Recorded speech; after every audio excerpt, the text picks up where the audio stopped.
ఇద్దరు భార్యాభర్తలు ఫంక్షన్ కి వెళ్ళటానికి రెడీ అవుతున్నారు. వాళ్ళకి 5 సంవత్సరాల బాబు కూడా ఉన్నాడు.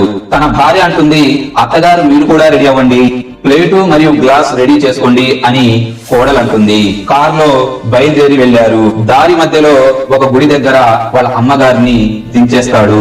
తన అత్తని దించేసిన కోడలు ఇలా అంటుంది, అత్తగారు మీరు ఇక్కడే ఉండండి, ఇక్కడ ప్రతిరోజు ఉచిత అన్నదానం చేస్తారు, తింటూ ఇక్కడే ఉండండి, సాయంత్రం తిరిగి ఇంటికి వెళ్ళేటప్పుడు మిమ్మల్ని కూడా తీసుకొని వెళ్తాము, కొడుకు కూడా పక్కనే ఉంటాడు, కానీ ఏమీ అనటం లేదు. ఇంతలో కారులో ఉన్న తన 5 సంవత్సరాల కొడుకు ఇలా అంటాడు, నేను పెద్దయ్యాక గుడి పక్కనే ఒక పెద్ద ఇల్లు కడతాను.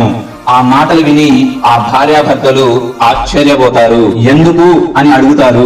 గుడికి దూరంగా ఇల్లుంటే నేను పెద్దయ్యాక ఇంత దూరం తీసుకొని రావాలి అంటే చాలా కష్టం కదా.